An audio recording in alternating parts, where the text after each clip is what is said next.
anak senamnya sama Alia gitu kan.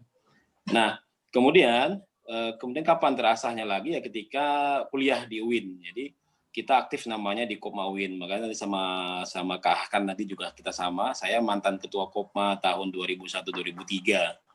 Jadi angkatan 2001-2003. Nah, makanya kuliah saya itu, tapi nggak tahu nih sama Dr. Wakis boleh ditiru apa enggak. Saya itu angkatan 97, masuknya, keluarnya 2004. Jadi 14 semester ya. Jadi saya memang mematangkan ya. Makanya jangan sampai cepat-cepat selesai kuliahnya. Jadi kuliah itu harus 14 semester ya kan. Jadi matang ilmunya kan gitu. Tapi saya memang di Kopma kuliah itu dulu memang lebih fokusnya malah di Kopma. Jadi 14 semester itu SKS di Kopmanya 500 SKS, kuliahnya hanya 445 SKS ya kan. Jadi lebih banyak di SKS-nya di Kopma. Tapi jangan khawatir, kuliah saya juga IPK saya tinggi kok. IPK saya 3,6, jadi keren lah. Walaupun aktivis Kopma, kuliahnya 14 semester, tapi IPK saya tinggi. Jadi tidak harus kita aktif organisasi IPK-nya rendah. Nggak tahu nanti Kahkan gimana. Kahkan mungkin 3,8 ya IPK-nya. Karena dia mungkin lebih jago lagi, karena ketuanya 3 tahun kalau Kahkan itu. Lebih mantap lagi dia. 3 tahun jadi ketua Kopma itu keren banget. Kalau saya 2 tahun aja. Nah, cuman kalau di Kopma dulu, memang kita diajarin berbisnis, sudah mulai ada karena memang Kopma yang kita kelola dulu itu bisnisnya macam-macam, ada toko buku, ada warpostel, ada kafe, jadi kita udah mengelola uang miliaran dulu di Kopma, jadi tidak hanya sekedar ratusan juta, tapi seingat saya, omset di zaman saya itu sampai 2,5 miliar ya, terakhir itu, jadi kita mengelola uang 2,5 miliar, jadi kita sudah terbiasa jadi pengusaha, karena koperasi mahasiswa itu memang pengusaha kan, karena punya bisnis dan ngelola bisnis, dan kita juga punya karyawan, kalau nggak salah di akhir kepengurusan, di kepengurusan saya itu sampai 50 orang karyawan. Nah, jadi di Kopma itu sudah diajarkan konsep planning, kemudian organizing, executing, sama evaluating. Jadi, dan bahkan Kopma UIN itu dulu memang saking ininya sangat luar biasa profesionalnya. Pengurus kalau nggak aktif, itu kita pecat ya. Misalnya meeting, rapat koordinasi, rapat pleno, nggak aktif 3 kali, kita pecat. Nah, zaman dulu, kalau nggak tahu zaman sekarang, nanti hari anak Kopma, kalau zaman sekarang jadi pengurus susah ya kan. Kalau zaman dulu orang rebutan jadi pengurus, jadi kalau rebutan, kemudian kalau nggak serius kita pecat. Nah, jadi dari dulu itu sudah profesionalitas kita kembangkan di situ. Nah, setelah itu akhirnya saya bekerja, kita ada jadi saya jadi kepala Lapenkop wilayah Yogyakarta untuk trainer. Kemudian juga jadi manajer area Jogja Jawa Tengah, marketing produk. Alhamdulillah pengalaman di Kopma saya diantarkan bisa ke Jepang, Cina, sama India. Nah, pulang dari Jepang, India, Cina, akhirnya saya garap proyek yang penjualan produk-produk internasional ya, produk Prancis. Nah, berbekal bahasa Inggris pletotan itu, pokoknya yang penting bisa berbahasa. Jadi jangan khawatir teman-teman, bahasa Inggris itu yang paling penting adalah komunikasinya. Jadi masalah past tense, present tense, apa structure dan sebagainya itu waktu saya nggak peduli. Tapi kalau Kak Han ini paling keren bahasa Inggrisnya. Di antara pengurus Kopma kayaknya beliau salah satu yang paling keren bahasa Inggrisnya. Dia tertib bahasa Inggrisnya itu. Kalau saya bahasa Inggrisnya yang penting komunikasinya oke, yang penting bisa orang ngerti, paham ya kan. Karena habis itu jadi marketing area produk Prancis itu saya berkomunikasi dengan ya regional director-nya orang di Singapura pasti orang Prancis, kemudian orang India, sebagainya pasti berbahasa Inggris. Dan ke lapangan untuk ngedilin project, saya pasti menggunakan bahasa Inggris, karena yang kita dealing project itu adalah para NGO yang NGO luar ya, NGO luar negeri kayak Swiss, Jerman, dan sebagainya. Nah, setelah itu 2010, saya keluar kemudian jadi pengusaha. Dan memulai usaha itu memang berat ya. Kita kalau berawal dari jadi karyawan, kemudian beralih jadi switching jadi pengusaha itu memang ada salah satu beberapa kendala, tantangan yang harus kita hadapi. Biasanya ini karakter mindset ya. Karena terbiasa gajian, terbiasa dapat gaji, bergantung sama gaji, terus kita pengen keluar dan gaji kita tentukan. Nah, biasanya kan ada ketakutan, kekhawatiran, dan sebagainya. Memulai usaha itu kan pasti banyak dialami.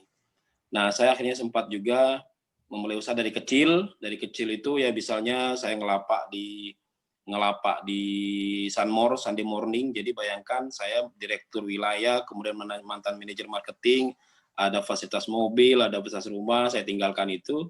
Ngelapak di UGM hanya pakai motor ya, pagi-pagi buka sampai jam 11 malam sudah tutup, 11 pagi sudah tutup.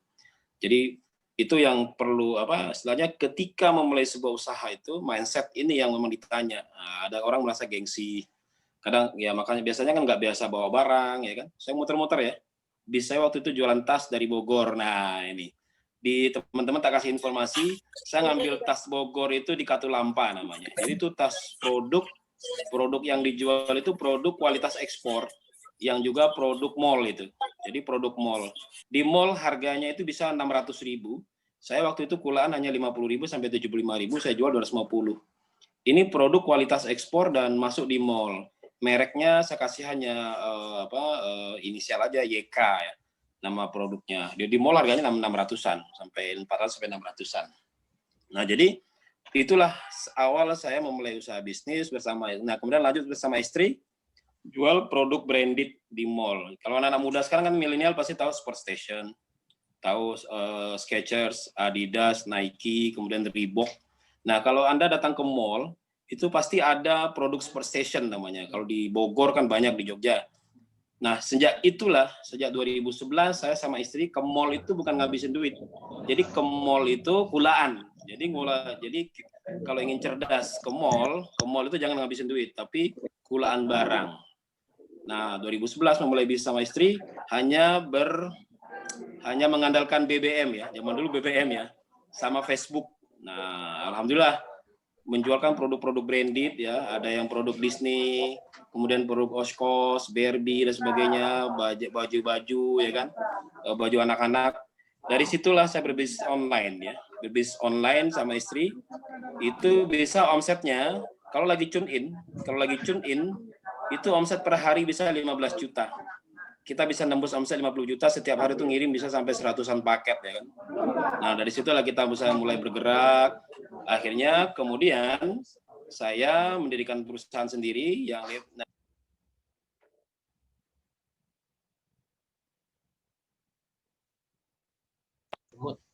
salah moodnya ya. Oke. Jadi mulai bisnis itu saya bisnis online namanya Passionholic dikelola oleh istri. Saya lanjut bikin perusahaan namanya Retail Team Indonesia. Nah, perusahaan ini saya dirikan juga bersama senior Kopma namanya Pak Syarif Hidayatullah. Orangnya ada di samping saya. Dia senyum-senyum ya kan. Seniornya Hakan juga, seniornya Aulia, seniornya Berkis ya kan. Dia ada di samping saya. Jadi nggak ikut ya. Nanti ada sesi berikutnya beliau ya kan.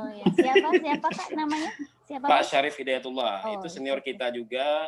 Beliau angkatan tua banget. Bolehlah nongol sedikit wajahnya biar nanti bisa. Saya liatin ya. Nah, itu beliau. Siap. Ya, gitu ya. Nah, jadi kami bikin perusahaan retail team yang awalnya bergerak dalam penjualan produk gerak minimarket, kemudian kita punya software online, software minimarket, kemudian jadi konsultan UMKM, konsultan minimarket. Nah, mulai dari retail team ini kita memulai bisnis akhirnya karena kami ini berpikir sangat terbuka, growth mindset namanya ya, mindset terbuka. Akhirnya di retail team itu bisnisnya berkembang banyak. Jadi tidak hanya jadi konsultan minimarket, penjualan rak gondola, pokoknya apa saja anak muda yang punya potensi kita aja gabung di retail team. Mulai kita jadi konsultan keuangan, kemudian ada lagi IBH Resto jadi anak. Jadi orang yang datang ke retail team rata-rata yang orang yang keningnya mengkerut ya. Punya masalah, kemudian pengen apa, ayo kita fasilitasi. Ada yang namanya IBH Resto, tuh orang Padang datang ke kantor, puyeng mau bikin usaha katanya, bisa masak nggak? Bisa, ayo kita bikin namanya IBH Resto. Ada juga namanya Pohan ini bikin es bangpo. Dia lagi S2 di UIN, juga datang, Bang, saya kuliah di Jogja, kalau untuk semesteran aman, tapi untuk makan dan sebagainya, kos-kosan gimana Bang? Ada arahan. Nah, itu gaya HMI, misalnya orang HMI gitu. Ada arahan Bang? Ada organisasi. Ya arahannya asal kamu mau aja, akhirnya kita bikin es bangpo. Nah, kemudian terakhir ada lagi, sini nggak ada yoga. Kita bikin lagi pas pandemi ini, kita bikin lagi bisnis namanya Jogja Tip, Jogja Jasa Titip. Nah, sebenarnya Jogja Jasa Titip ini sudah saya lakukan sama istri dulu, cuman belum saya korporasikan. Nah, targetnya kita korporasikan. Alhamdulillah baru berjalan sebulan 2 bulan kita udah ngirim barang ke Hong Kong ya kan, ngirim barang kemana-mana. Semua produk Jogja, bakpia, gudeg dan sebagainya kita jualin. Dan alhamdulillah menghasilkan. Nah, jadi era pandemi ternyata banyak bisnis baru yang kita jalankan. Nah, yang terbaru lagi adanya Halotik. Nah, kalau kata Bilqis, kita canda-candanya kita kandang ayam. Jadi saya juga sekarang udah jadi ahli kandang ayam ya. Jadi teman-teman nanti kalau mau bikin ayam, mau bikin kandang ayam, ini alhamdulillah kita lagi garap di Purworejo, kandang ayam, targetnya 10.000 ayam. Ini soalnya Balkis kalau nanti jadi proyeknya di Bogor itu 100.000 ayam ya. Kalau jadi nanti doakan saja, nanti kalau jadi di Bogor saya berkunjung ke tempat Balkis ya kan. Iya. Ya, jadi target pertama 500 juta. Oh iya, orderan pertama 500 juta. Nanti mudah-mudahan itu targetnya 100.000 ayam nanti di Bogor. Nah, jadi ada Halotik namanya. Halotik ini konsultan perayaman ya. Ayam telur. Jadi kita garap dari kandang sampai ke jalan, sampai marketingnya juga kita garap. Nah, jadi pakannya juga kita garap sendiri, kita bikin pakan sendiri, dan bahkan salah satu tim ahlinya Dr. Indro Cahyono itu yang sempat viral itu jadi penasihat Halotik. Jadi kita udah sampai ke situ. Nah, jadi bisnis kami sekarang semakin yang terakhir ini kita ngelola Bakpia Sultan namanya. Ini juga, nah ini tak kasih tahu ya, Bakpia Sultan ini pemilik yang sebenarnya. Namanya Ahmad Syahabudin. Ahmad Syahabudin ini dulu pengurus zaman saya, Kabid Admum. Nah, beliau sekarang pengusaha besar di Jakarta. Mungkin jadi kalau kan 9 naga, dia kayaknya 15 naga ya. Jadi naga ke-15 dia. Beliau pengusaha besar di Jakarta. Proyeknya dengan Telkom banyak ya kan. Nah, jadi beliau ini bayangkan anak Kopma, jurusan dia kalau nggak salah Syihab ini bahasa sastra Arab. Tapi mengelola bisnis berbasis jaringan internet. Nah, dia bahkan punya ISP, provider internet service provider. Jadi kalau nggak salah garap Hokben sama Watson itu kontrak sama beliau tuh. Nah, jadi kalau nggak salah kemarin kontraknya per bulan aja 300 sampai 600 juta tuh. Dan tidur aja dapat duit tuh Pak Syihab itu. Nah, jadi yang Sultan ini kita bareng-bareng, manajemennya kita, investornya Bung Syihab. Nah, nanti beliau juga sekali waktu harus diajak juga untuk bersharing Ria itu pengusaha besar Jakarta. Jadi luar biasa. Nah, jadi alhamdulillah kenapa saya bilang judul kita adalah bis jaringan Kopma, dan kita sudah membuktikan di Kopma itu berapa bisnis, akhirnya retail team ini kan punya cabang ya. Cabang kita ada di Padang, ada di Medan, ada di Jambi, Palembang, kemudian ada di Belitung, ada di Blora, Semarang. Itu semua rata-rata anak Kopma. Ya, kayak Jambi itu Slamet itu mantan pengurus Kopma, mantan penguas Kopma, kemudian Khairul Huda Kopma UPN, di Semarang itu Haris mantan ketua Kopma UPN, Randy Kopma UPN. Jadi Cencen yang baru masuk Kopma YN kita buka di Lombok ya kan. Rata-rata semua bisnis retail team itu berjejaring dengan teman-teman Kopma UIN dan Kopma se-Yogyakarta. Nah, jadi kenapa judul kita adalah memanfaatkan jaringan untuk menghasilkan bisnis. Dan kenapa saya bilang ini lebih efektif? Contohnya hari ini Bakpia Sultan ini baru kita buka tanggal 13. Alhamdulillah penjualan kita sudah 2 juta 3 jutaan per hari itu ya 9 jutaan lebih. Jadi kenapa cepat? Karena jaringan yang kita bentuk ini ya kayak Balkis, Hasan dan sebagainya di sini kita share di Facebook, langsung respon, malah ikut membagikan juga di Facebook, malah akhirnya kan kita bilang ya ini viral jadi Bakpianya kan gitu. Jadi Bakpia viral gitu. Jadi Bakpia Sultan udah viral. Alhamdulillah kita udah ngirim ke Sumatera, ngirim ke Makassar ya kan. Nah, ini dari jaringan Kopma, dari jaringan koperasi. Yang saya kirim ke Makassar itu aktivis koperasi. Dan ini sudah kita share beberapa aktivis koperasi, semuanya langsung respon bagus dan semuanya ikut mengiklankan. Ini yang paling penting, ikut mengiklankan yang paling penting kan. Kalau kita tidak punya jaringan koneksi, tentu kita berbisnis awal kan lambat. Makanya sejak awal saya membangun bisnis itu jaringan itu penting banget. Saya sebagai aktivis Kopma, aktivis HMI kebetulan, kemudian aktivis koperasi, inilah yang membantu teman-teman semua itu yang membantu mengiklankan produk kita tanpa dibayar. Nah, kan keren banget ya. Nah, jadi pola yang kita lakukan tuh kayak gitu. Nah, jadi beberapa bisnis yang kami garap di retail team sekarang jadi grupnya itu ada 17 kalau nggak salah produk yang kita. Oh, sorry, ada lagi yang terakhir itu desainer. Jadi kita juga retail team Tekno namanya desain. Jadi desain perusahaan kita bisa bikin dengan harga murah. Nanti kalau Mam Hijab pengen bikin Lego yang lebih mantap lagi, karena desainernya anak bagus, anak isi ya. Dan harganya murah kok, terjangkau 300 sampai 500 sampai 700 ribu aja. Jadi nggak sampai yang juta-jutaan, karena desainernya idealis, jadi dia membantu UMKM, tidak mengambil. Karena dulu saya bikin retail team, logonya retail team aja 1,6 gitu kan. Ternyata kita bikin Babia Sultan aja logo cuma bayar murah, 300 ribuan sampai udah berapa logo tuh cuma 100 ribuan. Jadi sangat murah sekali. Nah, jadi dari jaringan Kopma ini terbentuk bisnis alhamdulillah sampai 16 grup bisnis di retail team Indonesia, dan ini benar-benar memberdayakan teman-teman Kopma, mantan-mantan Kopma. Jadi rata-rata aktivis Kopma, aktivis koperasi ya. Jadi terbentuknya BIS ini percepatannya terjadi ketika kita memanfaatkan jaringan. Nah, begitu dari saya sekilas tentang pengalaman bagaimana percepatan bisnis itu terjadi berbasis jaringan. Kalau seandainya tidak berbasis jaringan, tentu lama membangunnya. Kayak saya dulu memulai bisnis rak dan konsultan, kalau nggak menggunakan jaringan itu lama sekali. Jadi banyak orang yang nggak tahu, kita perlu membangun brand dulu, membangun brand, orang kenal brand, kemudian sampai dia percaya itu lama. Tapi bayangkan ketika kita semua berjejaring dan semua mengatakan ini recommended, misalnya contohnya Babia Sultan. Saya punya teman 5.000 di Facebook dan rata-rata anak Kopma, anak HMI, dan akhirnya semua sharing dan bilang, oh Babia Sultan recommend, Babia Sultan bagus. Nah, berarti kan sudah terbentuk sebuah image bahwasanya Babia Sultan itu keren dan viral langsung gitu kan. Jadi sehingga terjadi percepatan di sana. Coba bayangkan kalau seandainya kita jualan lewat Facebook, kemudian kita iklankan, nggak ada yang komen, nggak ada yang like, nggak ada yang share, itu lama sekali.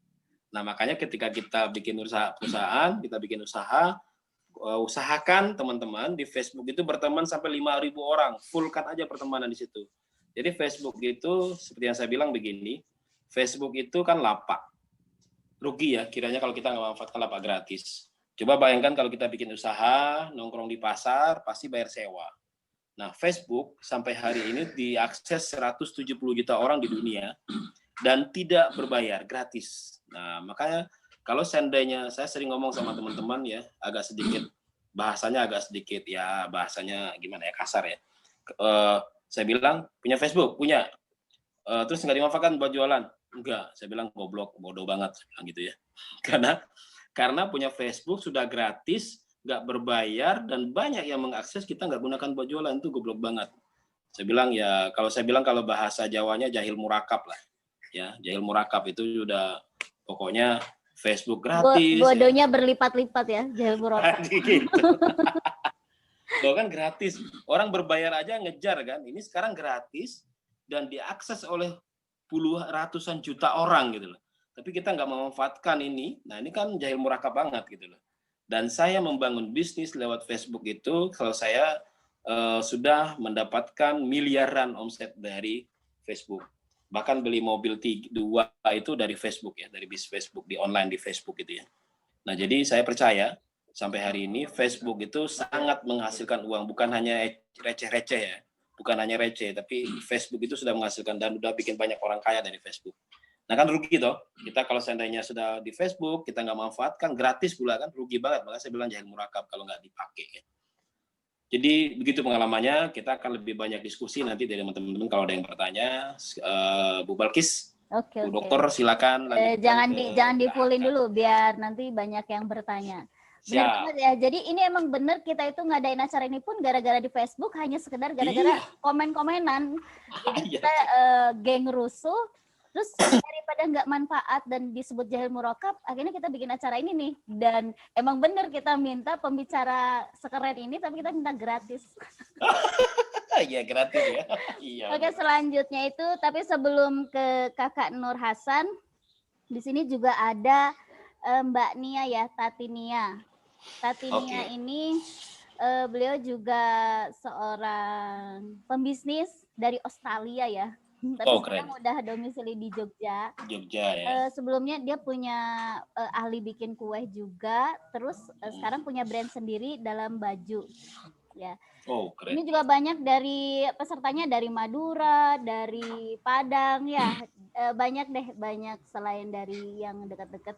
Oke, sekarang Kakak Hasan ini saya kenalkan dulu ya. Kakak Hasan, Nur Hasan, lahir usia sekarang 37 tahun, mantan cuma 1, karena sekarang lagi lagi onnya di rumah ya, jadi bilangnya mantannya cuma satu. Kita nggak tahu kalau dia lagi di kantor ya ceritanya.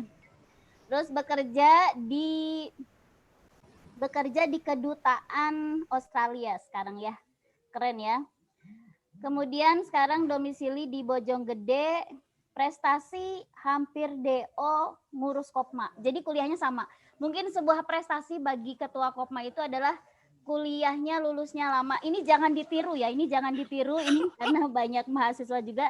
Terus maaf juga tadi kalau misalnya ada bahasa-bahasa nggak disensor, ya mungkin bahasa-bahasa pengusaha ya seperti itu.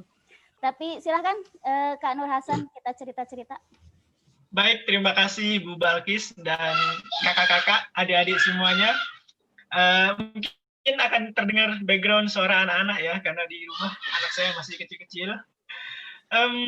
Sebenarnya yang paling pantas kalau untuk tema sekarang ini, itu memang Kak Adri dan ada Kak Tatinia juga sudah datang, nanti mungkin bisa sharing lebih banyak. Maka Aulia.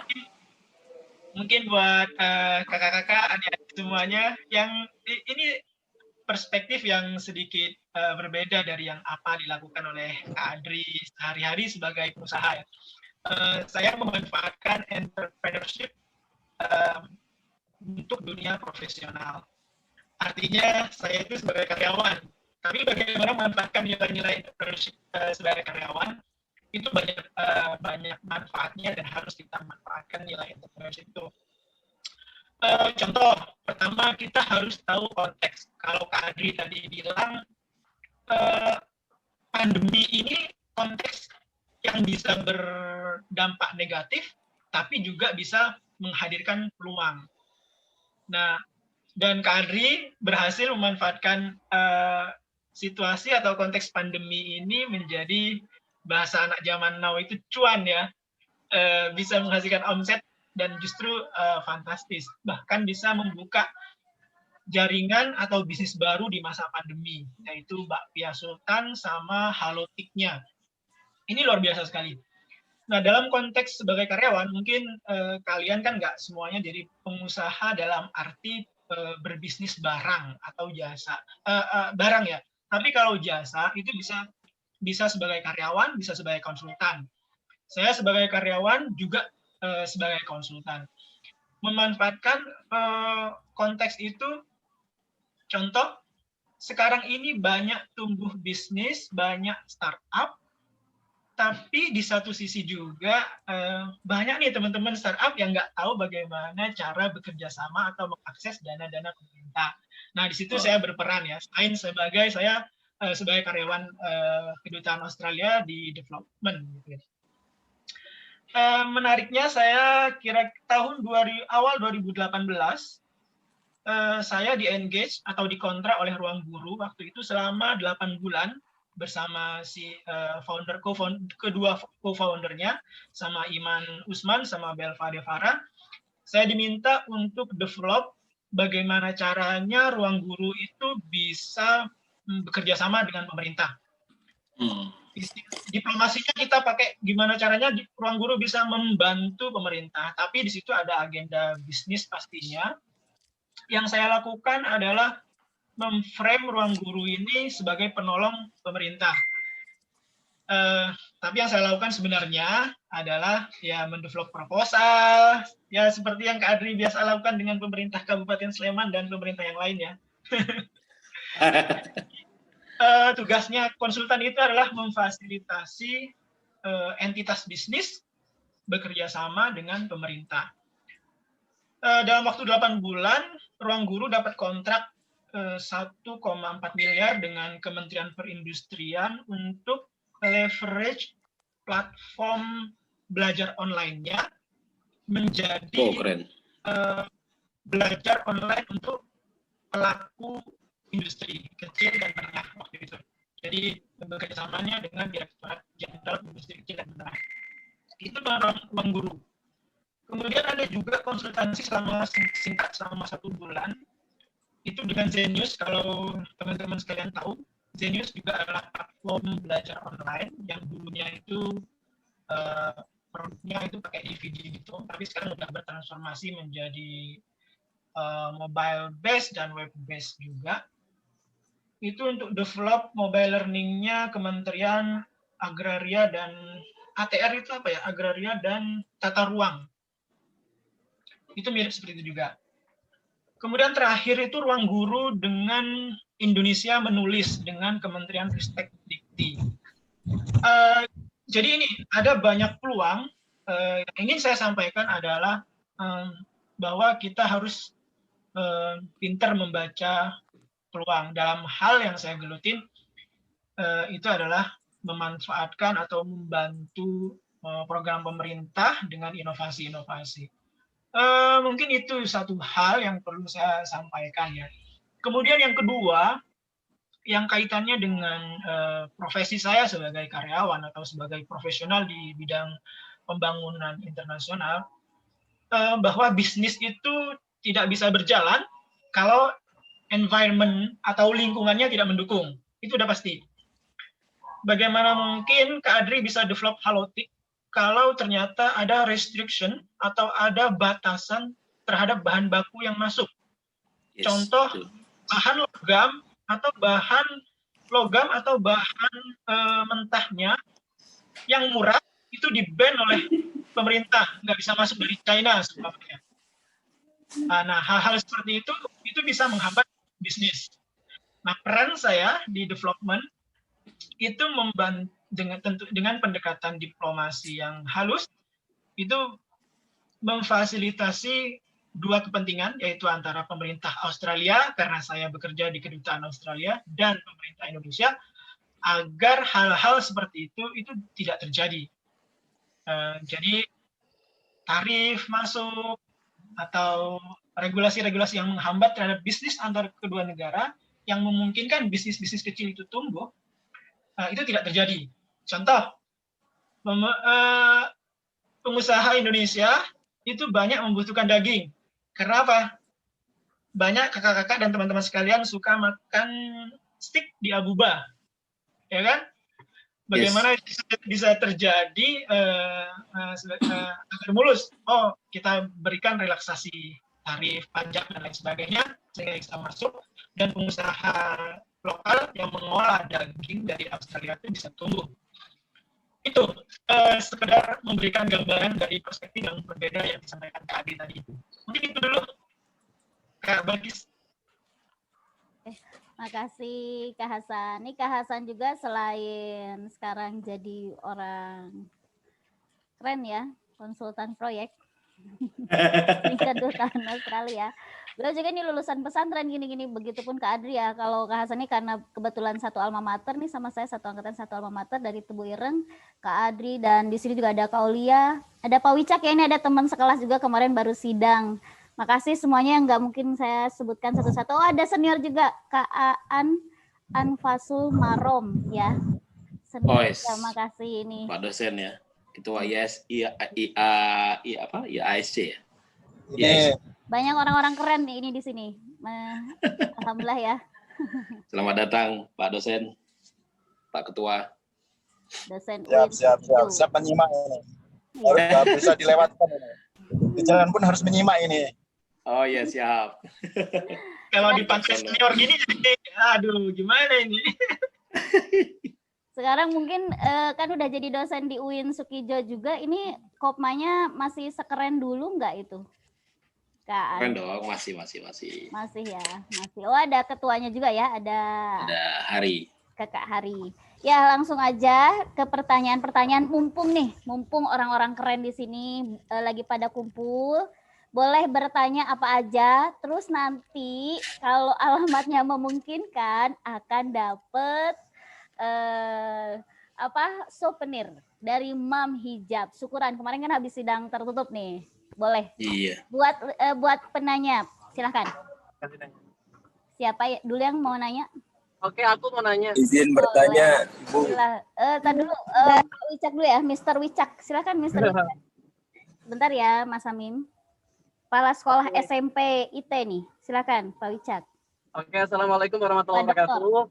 Waalaikumsalam warahmatullahi wabarakatuh. Oke, Bu Balkis, thank you so much for inviting me. Ini lagi di mobil perjalanan dari Serang ke Tiga Raksa. Wow, keren, keren. Pertama saya ucapkan selamat untuk Bu Balkis yang kemarin sudah sidang disertasi. Semoga Nice. ilmunya bermanfaat. Amin. Amin.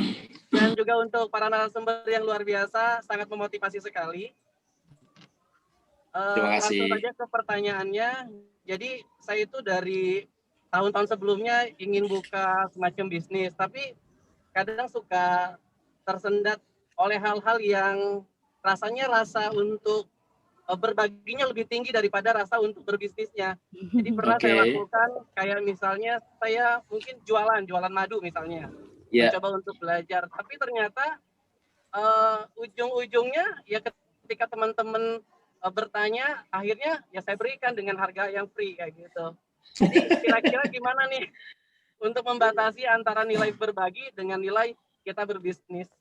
Oke. Kasih tip-tipnya, Kak. Ditampung Siap. dulu ya? Ditampung mau Oke. langsung apa ditampung? Siap, Terima kasih. Tampung aja. Mr. Wicak. Tampung dulu aja, tampung. Oh, silahkan Mas Amim. Ini mahasiswa Unida nih, PBA. Silahkan. Assalamualaikum warahmatullahi taala wabarakatuh. Oh, itu. Perkenalkan saya Pak Rijal Hami, Mau ngasih Bapak-bapak dan Ibu-ibu. sampel. Oh, bilangnya lagi meeting dulu sama Sri Fandu sama Tili. Ya, silakan Mas Amim. Saya pernah Iya. mendengar kalimat seperti ini, bahwa pengalaman orang lain, bahwa pengalaman adalah guru terbaik. Nah, otomatis makna dalam konteks kalimat ini kalau dihubungkan dengan dunia bisnis, Yes. pengalaman yang kita lalui itu adalah guru terbaik. Entah itu dalam kegagalan atau dalam keberhasilan. Ada kalimat yang lain yang berbunyi seperti ini. Pengalaman orang lain adalah guru terbaik. Nah, kalau dilihat dalam konteks maknanya, bahwa kita tidak perlu mengalami kegagalan dalam dunia bisnis karena kita bisa dari pengalaman orang lain. Sedangkan kenyataan dalam dunia perbisnisan terkhusus orang-orang yang sudah pengalaman dalam dunia bisnis, kata kegagalan ini adalah hal yang lumrah bagi mereka. Nah, saya minta tanggapannya tentang dua kalimat yang hampir mirip ini tapi agak beda. Dan apakah bagi pembisnis kegagalan itu adalah hal yang wajib dirasakan? Sekian, terima kasih. Wassalamualaikum warahmatullahi wabarakatuh. Waalaikumsalam warahmatullahi wabarakatuh. Ada satu lagi? Satu lagi nanti dilanjut lagi. Satu lagi, silakan. Ibu. Oh, boleh. Silakan. Bismillahirrahmanirrahim. Assalamualaikum warahmatullahi wabarakatuh. Waalaikumsalam. Izin bertanya. Melanjutkan pertanyaan dari Fahmi tadi, apakah dalam membangun usaha pasti pernah atau mengalami kegagalan? Nah, dari Bapak Adri sendiri, bagaimana cara menyikapi hal tersebut? Terus cara apa yang dilakukan untuk membangkitkan kembali kalau misalkan terjadi kegagalan? Terima kasih. Kak Adri suaranya. Oke. Boleh deh langsung. Ya, terima kasih. Nanti bisa ditambahkan sama Hasan dan sebagainya. Alhamdulillah sih saya membangun bisnis sejak tahun 2010 sampai sekarang tidak pernah gagal ya. Jadi kegagalan yang dimaksud itu kegagalan apakah yang dari Pak Wicaksono dulu ya tentang konsep berbagi. Pak Wicak, saya sampai hari ini karena kita di Kopma itu diajarkan konsep koperasi. Koperasi itu adalah kesejahteraan bersama. Makanya saya punya perusahaan berbasis PT. Ini walaupun basis saya PT, tetapi rasanya koperasi. Makanya ada salah satu advisor dari Jakarta dulu ngeliat laporan keuangan saya. Ini kok PT kamu ini koperasi apa PT? Karena kapan kamu kayanya kan gitu. Karena saya memang menerapkan PT saya itu ala koperasi. Jadi semua keputusan-keputusan, semua itu saya libatkan semua teman-teman manajemen karyawan, saya libatkan untuk membuat planning, manajemen dan sebagainya. Dan bahkan saya menerapkan model bisnisnya gaji pokok, kemudian dapat bonus teman-teman karyawan gitu ya. Nah, jadi konsep berbagi itu tidak boleh tidak dipakai di perusahaan. Jadi memang harus dipakai konsep berbagi. Nah, cuman masalahnya adalah ketika memberikan harga sama orang lain ya kan, apakah kita jadi memang harus ada kita membedakan konsep berbagi ini konsep berbagi ya untuk konsumen atau dengan tim ya kan. Karena kadang kita mindset tentang sedekah berbagi ini harus kita luruskan lagi dalam berbisnis. Dalam berbisnis kita harus cari keuntungan yang sebanyak-banyaknya. Kemudian keuntungan ini mau kita pos kemana untuk karyawan, kemudian tim, kemudian diri kita sendiri, sedekah dan sebagainya. Makanya dalam konsep berbisnis kita memang, saya sebenarnya hampir sama dengan Pak Wijak, karakter saya sama banget. Saya orang yang nggak tegaan, saya orang yang penyayang, ya kan, apalagi kalau ada, ya penyayang lah saya itu. Kalau ada cewek-cewek gitu saya sayang banget ya, yang cantik-cantik, manis itu saya sayang banget. Dalam tanda kutip ya. Jadi saya persis sama. Saya orangnya penyayang gitu dan royal gitu. Makanya teman-teman di tim saya sendiri, pokoknya selama ada penjualan bahkan bonusnya gede-gede ya. Makanya di perusahaan saya itu walaupun SMK, gaji mereka tuh bahkan sampai 7 juta. Di Jogja tuh 7 juta gede banget. Kalau 7 juta di Jogja tuh berarti udah 2 kali lipat dari UMK, Jakarta, Bogor, Jabodetabek ya. Artinya mereka walaupun SMK, di mana-mana di PT Retail Team itu sudah biasa mendapatkan gaji 2 kali lipat sampai 3 kali lipat itu biasa. Bahkan bonus tim saya itu bisa melebihi gaji saya. Misalnya saya kasih tahu nih, gaji saya 15 juta. Ada tim saya yang dapat bonus sampai 22 juta. Nah, jadi gaji dia pada bulan itu lebih besar daripada saya. Dan saya yakin tidak banyak pengusaha yang mau kayak gitu ya kan. Masa gaji karyawannya lebih besar daripada dia? Kan nggak mungkin direkturnya. Tapi di Retail Team, kami menerapkan yang sama. Karena sebagai pemilik perusahaan saya sama Pak Sarip, Bang Sarip juga alumni Kopa, kami memang senang. Semakin banyak tim atau karyawan pegawai yang gajinya lebih gede, malah senang. Kalau bisa semua pakai mobil ke kantor, ya kan, punya rumah semua, itu kita lebih senang. Karena apa? Dengan begitu kan mereka lebih nyaman untuk membangun perusahaan. Nah, jadi konsep kuncinya tadi terhadap konsumen, saya pikir ya harus dipisahkan antara harga konsumen yang nanti hasilnya mau dibagi kemana, nanti dibagi ke kita. Tapi betul, ketika saya membangun sebuah bisnis pertama, jualan tas yang dari Katulampa itu, bagaimana saya membuat tas itu cepat laris, teman-teman yang di jaringan itu saya kasih harga khusus memang, tapi tidak rugi. Misalkan gini, saya ngambil tas 50.000, saya jual 150. Nah, teman-teman yang beli ke saya, itu saya kasih harga 100.000 atau 80.000, tapi dengan syarat, ada syaratnya.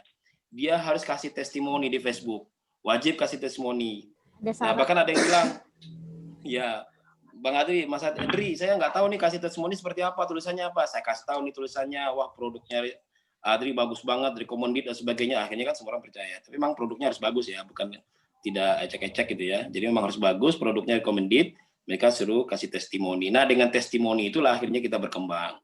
Nah, jadi itu salah satu cara meluruskan mindset tentang berbagi itu konsepnya kalau untuk konsumen kita tetap harus untung. Nah, kalau untuk pertemanan dan jaringan, ya kita bolehlah kasih harga khusus, tapi jangan rugi. Misalnya HPP 100.000, ya boleh 120. Kita jual 150, kita jual 120. Atau 110. Tapi ada catatannya. Note-nya apa? Kamu harus ikut mengiklankan produk saya. Saya kasih harga khusus, tapi iklankan di Facebook, iklankan di mana-mana, kan gitu. Nah, yang kedua, tentang konsep tadi, tentang pengalaman dan sebagainya, alhamdulillah sampai hari ini saya belum pernah gagal ya di bisnis, dan kalau bisa jangan terjadi kegagalan. Jadi kegagalan itu dalam artian itu begini, orang maksudnya kalau dalam bisnis gagal itu kan misalnya ngedrop ya, bangkrut, kemudian habis semua hartanya, kemudian mulai lagi, itu yang gagal menurut saya. Tapi kalau seandainya jualan ini belum laku, itu belum gagal, karena masih ada proses. Jadi yang gagal dalam konteks gagal ini, saya berpikir dalam konteks gagal itu adalah benar-benar bangkrut, habis, mulai lagi dari awal. Nah, sekarang saya sejak 10 tahun, 2010 saya berbisnis, sampai hari ini alhamdulillah tidak terjadi. Nah, kenapa itu tidak terjadi? Karena kita harus ada mentor, ada orang, kemudian yang paling penting itu sebenarnya adalah pengelolaan keuangannya, kemudian juga mengatur manajemen tim SDM. Karena saya sangat meyakini bahwasanya SDM itu adalah aset paling berharga. Jadi perusahaan tidak akan bisa besar, bisnis tidak akan bisa besar kalau SDM-nya itu tidak mumpuni dan tidak berkualitas, kompetensinya tidak dipertanyakan. Nah, makanya kita bagaimana cara merawat SDM, bagaimana cara merawat tim, itu yang harus dilakukan. Masalah pengalaman orang lain atau pengalaman sendiri, jelas. Makanya kita butuh yang namanya jaringan, kemitraan, senior, kemudian orang yang udah pengalaman, itu sebagai insight. Jadi kita sering ketemu dengan orang, pengusaha yang udah besar, pengusaha yang bagus, kita masukkan insight dari mereka. Oh, kegagalan mereka karena ini. Jadi kita jangan sampai melakukan hal yang sama. Nah, jadi kunci bisnis itu sebenarnya semuanya adalah selain planning itu di marketingnya. Ketika marketingnya bagus, marketingnya handal, masalah keuangan, masalah itu sebagainya masih bisa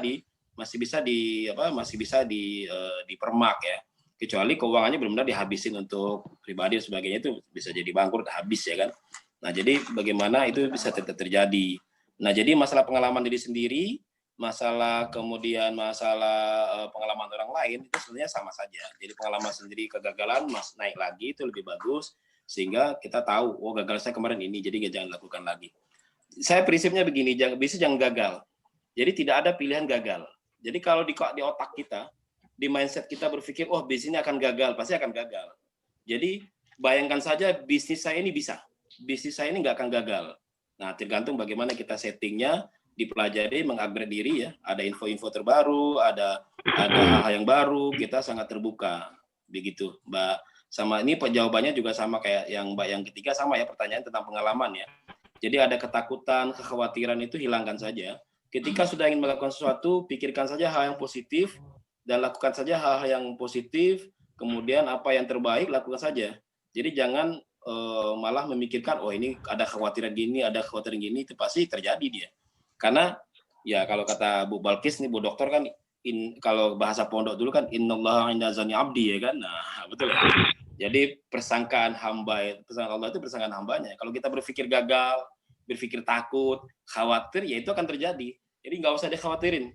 Nah makanya sampai hari ini kita berbisnis di retail team ya maju aja terus, maju terus. Ada yang belum maksimal, dimaksimalin. Jadi kalau saya bahasanya itu bukan gagal ya, belum maksimal. Jadi ini belum maksimal, dimaksimalin, diperbaiki, dievaluasi terus. Makanya manajemen kan itu, organizing, actuating, nanti dievaluasi ya kan. Jadi kegagalan itu dalam konsep saya adalah ya benar-benar bangkrut, habis, nggak bisa ngapa-ngapain, rumah kejual, mobil kejual, semua harta kejual, itu bangkrut namanya. Ya, jadi kalau seandainya masih hidup, masih bisa, pikiran masih ada, ide dan masih ada ya, itu bukan kegagalan ya, belum maksimal aja, harus diperbaiki. Jadi udah nggak bisa bergerak lagi itu gagal ya. Jadi kalau belum benar-benar habis, belum disebut gagal ya, Bang. Belum, kalau saya sih belum sampai gagal. Karena kan masih ada pikiran, ide, gagasan masih berkembang ya. Dan kita bisa memperbaiki gitu. Begitu dari kalau kita mungkin ada tambahan Kak Hakan sebagai Kakak Hasan, Kakak Hasan. Aulia. Ini juga ada Kak Aulia nih, ini juga. Ya, mungkin mengundang ke kakak yang lain dulu. Ya, boleh. Saran. Kakak Nia, Mbak Nia ini Mbak Penny juga bisnismen ya, udah master juga ini. Silakan Mbak Nia, ada Mbak Nia. Siap. Oh iya, ayo Mbak Nia, silakan coba sharing coba. Kalau tadi ada pertanyaan itu silakan dijawab. Bantu jawab atau ada masukan gitu. Tambahan, boleh silakan. Pengalaman. Warahmatullahi wabarakatuh. Waalaikumsalam. Senang sekali ya saya belajar di sini. Kalau saya lihat profilnya tadi kakak-kakak semua ini luar biasa ya. Saya hanya pemula gitu ya. Merendah, ya silakan. Iya, tadi masalah jatuh bangun ya. Jatuh bangun dari bisnis itu saya rasa itu sangat penting kita pelajari di sini bersama kakak-kakak di sini.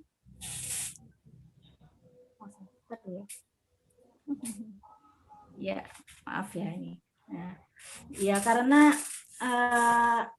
saya lihat semuanya kakak-kakak di sini itu sudah berpengalaman lebih dari 5 tahun ya. Kalau saya ini hanya pemula saja, jadi justru saya memulai itu bisnis saya itu main-main begitu ketika Mbak Nia. Di Suaranya ini ya.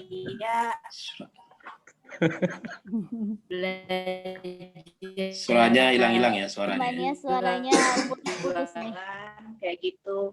Sejak saat itu rasanya itu kita pengen mengembangkan kayak gitu, melihat suasana teman-teman di apa ya? Oh gitu ya. Oke. Sinyalnya mungkin ya. Iya mungkin sinyalnya ya masalah sinyal. Sinyal kena hujan. Udah kedengeran belum ya? Udah. Halo? Iya. Ya. Lanjut. Sorry. Iya, mendung di sini. Udah kedengeran belum ya? Udah. Sudah. Oke. Jadi Ya, saya ikut belajar saja di sini. Tentunya nanti bagaimana caranya saya bisa ikut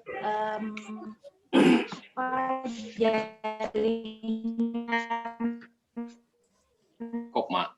dari Mbak Nia kalau enggak videonya dimatiin biar suaranya jelas. dari yang dikoordinatori oleh Kak Adri, ada Kak juga, semua kakak-kakak di sini.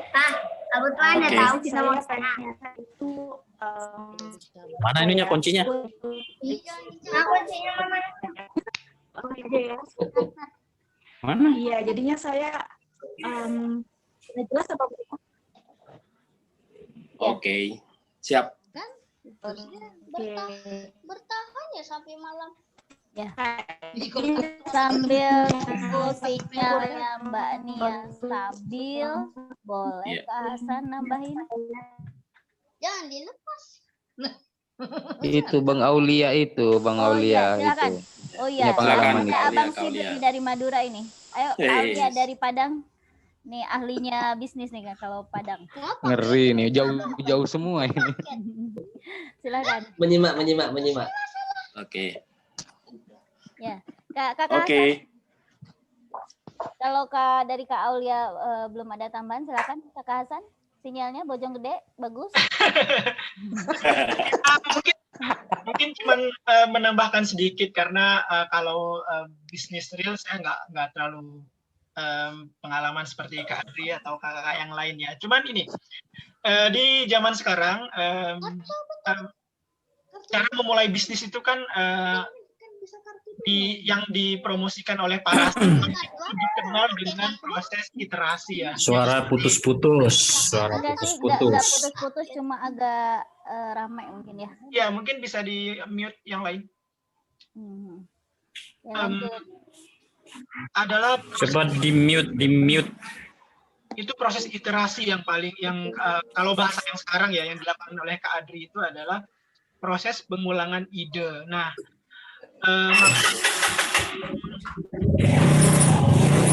Bang Aan nih. Chen kayaknya ya. Ancen. Susah di mute ini soalnya. Mute all aja dulu, nanti dibuka sama Hasan. Oh, ya, oke. Ya, silakan Kakak Hasan. ini Mas, Dah, silakan Kakak Hasan di unmute. Oke, sorry. Terkait kegagalan tadi, menurut saya setuju dengan yang disampaikan oleh Kak Adri bahwa sebenarnya tidak ada kegagalan, yang ada mungkin pelajaran yang harus diambil untuk merefine atau merevisi atau memperbaiki ide atau praktek bisnis yang dilakukan saat ini.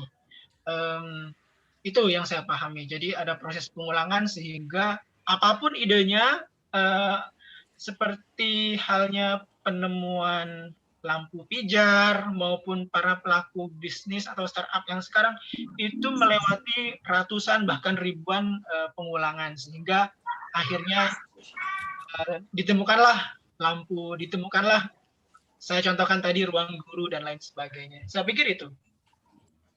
Oke. Iya. Itu aja. Nih, sebelum menutup perbincangan sore ini ada apa?